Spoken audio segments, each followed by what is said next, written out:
Welcome back, everybody. Here watching Cape Rugby TV. Nice to have you with us. You're on Cape Town TV, DSTV channel 263 every Wednesday night, 9 p.m. through to 10 p.m. And of course, don't forget our repeats on a Saturday morning from 9 a.m. through to 10 a.m. Joining us now in studio, and he's back, Alistair Tace. Alistair, I keep on thinking, do I introduce you as the head coach of CPUT? Because I don't think of you like that anymore. I think of you as a Cape Rugby TV panelist. Welcome back. Thanks, JP. It's nice to be back. Are you guys at it full swing, CPUT? Have you had any friendlies and so on? Yeah, full swing. Full swing with club, shield. It's all rolling at the moment. Oh, but you guys have got that whole element as well that you've got to think about. While the other clubs are busy preparing the normal friendlies, waiting for the league to start, you've got Varsity Cup, Varsity Shield picture. Yeah, so funny enough, MPS is playing Thursday night. That's the non-Varsity Shield players. Yeah. Varsity Shield is playing Friday night. Club is playing a friendly on Saturday. So Thursday, Friday, Saturday, we chock and block with. You've got your hands full. Rugby. So while everybody was talking about the kind of the gathering of the clans in the beginning of the season, you guys, from a tertiary point of view, had already basically had your program in place, ready to start. Yeah, our program was sorted last year, end of October already. Our plan for this year.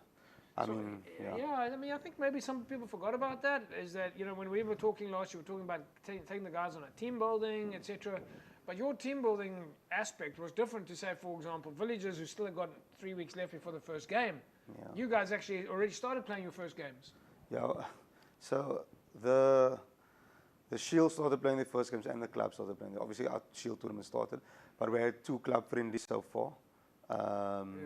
And now we're heading into the bulk of our club friendlies. So it's UWC Thursday. We play a friendly against Gardens Saturday. Following Thursday, UWC again. Then we go Langa, and then we got a week off, and then we got Violets and Collegians. So is there a difference in the players that are playing Shield and club? Yeah, so you've got 2 squads. There's 2 squads running at the moment. Okay. So there's the Shield squad and there's the club squad. Yeah. Shield squad is about 35 bona fide players in the Shield squad, and then we've got 60 club folks that's operating. Yeah, I suppose for you guys, you've got to start working on those sort of. Same question that I had. I mean, with Anton and Angela earlier on, the numbers. How are the numbers looking? Have you guys settled now? Because your numbers work on the basis of academic recruitment. Yeah. So the big challenge for there's numbers at CPUT. There's always numbers, but the big challenge is when guys don't make the varsity tournament groups, they tend then to go to clubs outside the university. Yeah. You know, it's a stigma that we've been working on over the past couple of years to keep Oaks at the club. Since our friendlies have started, our club numbers has grown, which is great. So we're looking, from a numbers perspective, we're in a good space at the moment. All right, Eddie, I'm going to ask you and Anton to take another look at one of the clips here. This is the second half now, Villagers and Helderburg. This was this past weekend, played at Brookside. Let's take a look.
we go, folks. Last couple of minutes there. Villagers against Helderburg.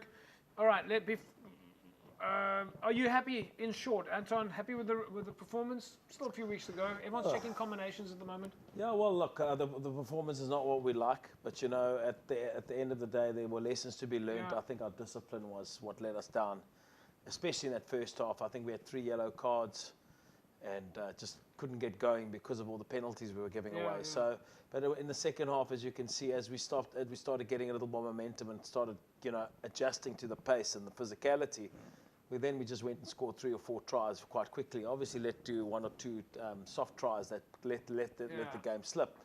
But I mean, yeah, no, look, there's a lot to be proud of there with the guys that we have, and you know, hopefully we've got a big game on Saturday against Durban, and the guys will lift because that's what they do, you know. Well, I think a lot of guys. I mean, Alistair, right now it's all just about checking combinations, right? Yeah, checking the combinations, bleeding out combinations. You know, seeing who's going to be your starters, who's going to be your backup. Early days. Early days. Yeah. Early days. Anton, from your side, big derby coming up for you guys. Always the Hammies Villagers derby. That's what we live for at Villagers, you know. Really, so Nothing much. else matters. Yeah, nothing else matters. The league, nothing. Okay, you win derby and you don't get relegated. Cool, we're fine. We're happy, you know. Final words from you. I mean, it's been fantastic chatting with you, but we're going to have to say goodbye now. Yeah, final words from you. Look, I just want you know, to make a few things clear when it comes to you know, the reputation of what Villagers was and what it is at this particular stage. You know, we care tremendously about our players. It's kind of one of those things that, you know, we've instilled in our new management structure. That our players come first. Yeah. Their well-being comes first. The community comes first. And, you know, any player that thinks just because I'm in an underprivileged background or an area that, that I don't deserve to come to a prestigious club like Villagers, you're welcome. We want anybody, and even if you can't come and you're worth the salt, you put the effort, and we'll come and get you. So the doors are open? The door is open. The doors are open. The doors are open. That's We want to, you know, we want everybody to come and enjoy the experience that we have there, and it really is an experience there, playing in that beautiful stadium, you know, being able to upgrade the facilities as we have. I mean, we've got air conditioning in our change room. You know, but you know, those are the sort of things that we do at Villagers to make our players comfortable. So, let's go the extra mile. Yeah, but that's what we do. We've set the bar. We've set the bar high. We've set the bar high for our players this year.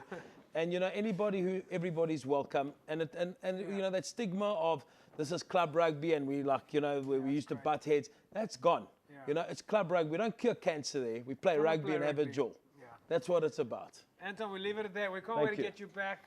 I'm sure that everyone's going to be pouring out to Villagers now to come and train with the air-conditioned facilities. But we'll say goodbye for now. All the best. There we go. Thank you. Right, folks, we'll take a break. We'll be back in a second. Renzo Portman joins us. We talk club rugby. Back in a sec.